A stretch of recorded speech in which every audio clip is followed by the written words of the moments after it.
जय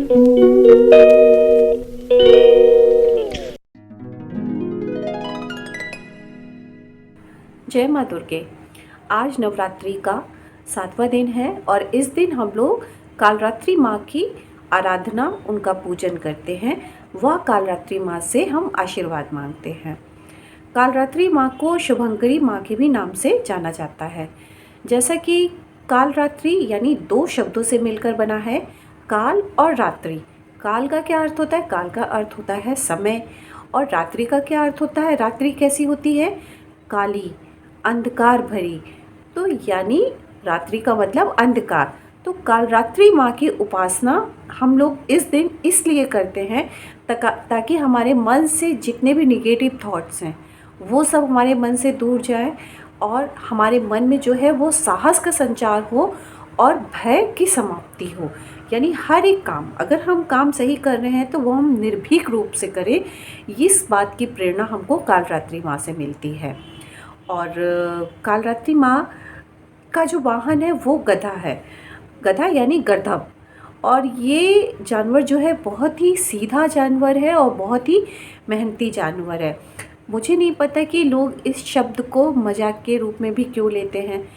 हालांकि कालरात्रि माँ ने इस पशु को अगर अपना वाहन बनाया तो ये इसके पीछे के छिपे हुए मर्म को समझिए कि उन्होंने इस पशु को भी अपना वाहन बनाया, उसको सम्मान दिया, क्योंकि गर्दभ जो होता है वो बहुत ही मेहनती होता है। एक बात और, जैसे बहुत से लोग आराधना करते हैं तो कालरात्रि और माँ काली दोनों को एक समान के मानते हैं, एक समान मानते हैं। जबकि कालरात्रि माँ जो है वो अपने गले में बिद्धुत की माला पहनती हैं और जो काली माँ है वो अपने गले में नरमुंडों की माला पहनती हैं। इसका अर्थ क्या है? इसका अर्थ ये है कि कालरात्रि माँ हमारे जीवन से अंधकार को हटाती है और हमें भय मुक्त करती हैं। और काली माँ, उनका जन्म कैसे हुआ था? उनका जन्म हुआ था भयंकर असुरों को नष्ट करने के लिए, उनका दमन करने के लिए। तो जब वो उनके दमन पर आई थी तो उनके मन में भी, उनके विचारों में इतनी ज़्यादा आक्रामकता आ गई थी कि एक स्थिति ऐसी आई थी कि उनको सही और गलत वो चीज़ एक समान लगने लग गई थी।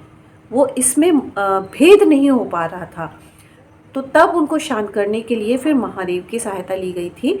तो कालरात्रि माँ जो है वो हमारे अंदर साहस का संचार करती है और काली माँ भी हमारे लिए पूजनीय है। लेकिन कालरात्रि और काली माँ ये दोनों के आराधना का एक अलग उद्देश्य है।